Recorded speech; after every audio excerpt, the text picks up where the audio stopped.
Digital Board Gamer here, and our weekend review for March 17th to the 21st.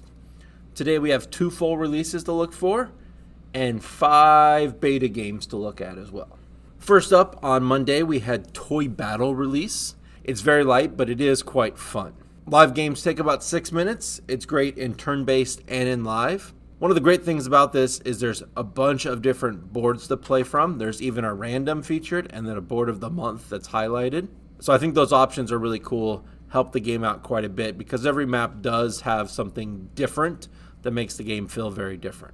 The game is currently unreleased. I believe it's out this month, so it should be out pretty soon in print. So this is another game to try on BGA first before you buy it.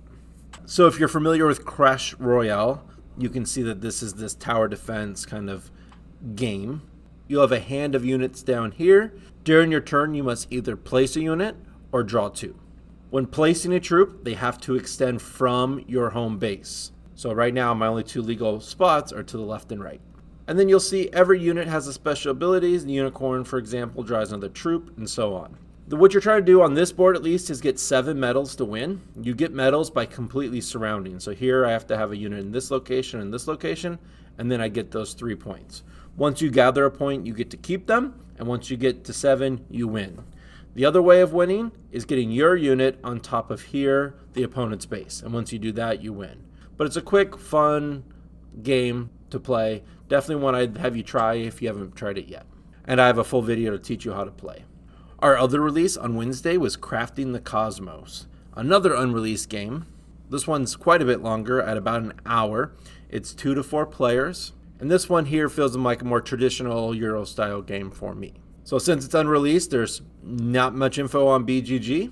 So the general gist is this little mechanism here. This is how you're going to get your resources. You have to move your ball at least once, and then you can move 2 other balls, including your own balls, twice more. So a total of 3 moves.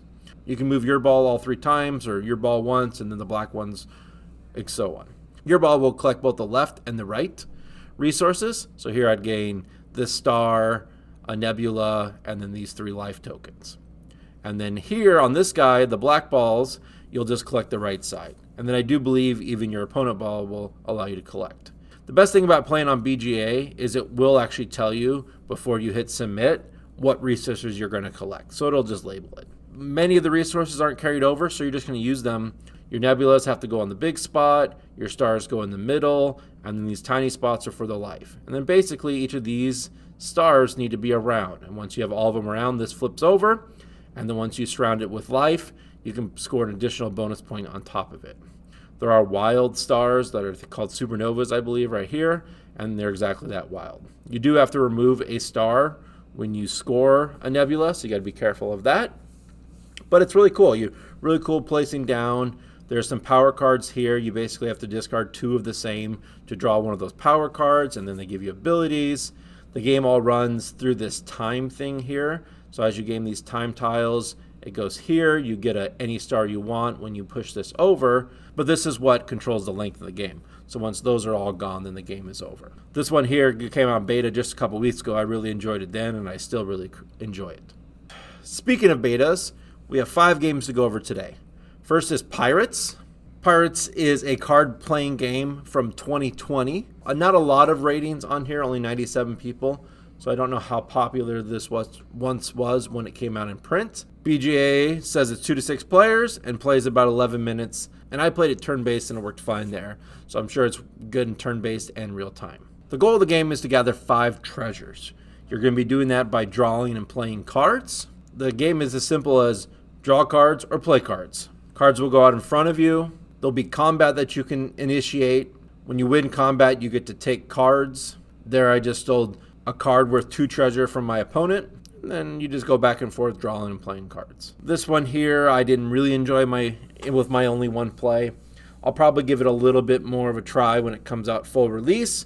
But for right now, I'm going to skip playing it again. Then we had Snefru, Builders of the Pyramids, a 2 to 4 player game that takes about 18 minutes. This is a Kickstarter game that was launched about 6 months ago, so I believe this is a digital preview of the game. The game's not available in print yet. Yeah, on BGG, there's not a whole lot of ratings yet because I believe the game is not available yet to play. in person. So this is going to be a fun game where you're going to be sailing down the Nile. It is a very easy game to pick up. There's not a whole lot of rules, but there is quite a bit of decision making in there. What you're going to be wanting to do is you're going to take one of these tiles and place it on your pyramid. Normal building rules apply for like pyramid building, so to put it on this second space, you have to have the 2 down below to place. The only symbols you have to understand is this is food and this is time. Time is a space here.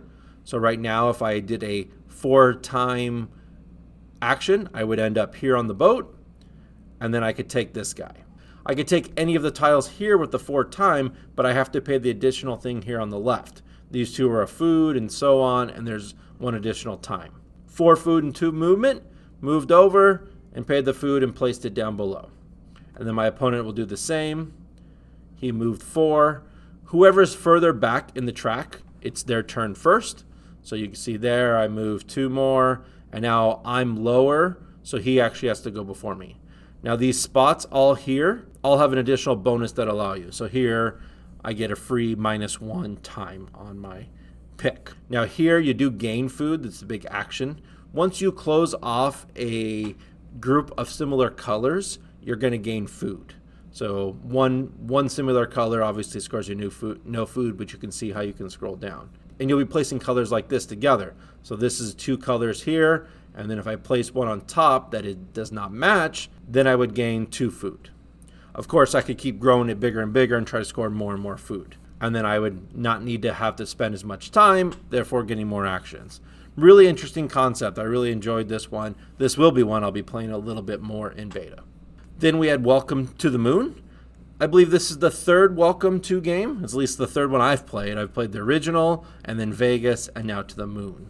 Came out in 2021, has lots of ratings. Here you see it's a 7.9, the weight's about 2.5, and it's 1 through 6 players. You know, if you've played any of the Welcome to, I think you kind of understand the basics. There is quite a bit different for each mission, so you do have to look up a video or read a little bit before each mission. But if you played Welcome to, you just need to read about each mission, and then I think you'll be set to go. Now, the game can be played solo, but here is a 2-player setup. This is the first mission to launch. There's multiple missions, but they all change the way the game is played quite a bit, so you need to look up, like I said, how do you play each mission. But the general gist is the same. 7 blue, and then you place it on one of the blues, and so on. So here,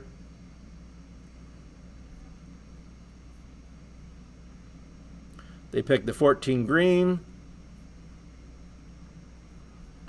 and they place it here on the 14 green, and so on. So I think if you understand the basics of it, you just need to look up how each mission's played.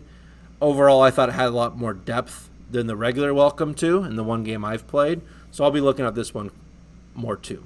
Then we had Churn. Churn is a 2-player hex strategy game, abstract strategy. It takes about 7 minutes to play. It is 2-player only.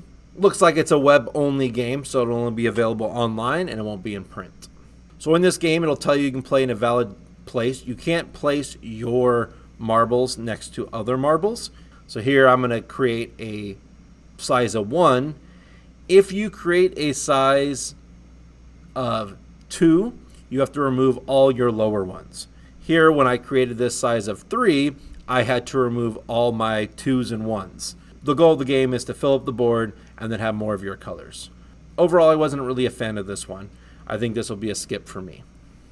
And last up, we have Garden Rush, a 2-player game, about 27 minutes in real time. It is a tile placement game, and it's a 2-player only game. You do have some bonus tools you can turn off and on. The designer says he suggests you turn that off the first game. It makes it a little bit easier. I feel like this one works both fine, real time, and turn-based. There's not a whole lot of information out yet because this is another unreleased game. BGA suggests that it'll be out in April. So during your turn, you can either plant a veggie or harvest a group of veggies. So you see here, there are 5 columns. You're going to be taking a veggie and moving it down. Now, if you take it from a column and it goes straight down, you leave it on the 2 veggie side, and when you play the game, and there is a ×2 and a ×1. But if I take it down and move it to a different column, then it's only a single veggie. So then what you're basically trying to do here, as you see, you're trying to match these patterns to score the veggies. If you have them on doubles and they flip over, then there's a single veggie and you can score them again.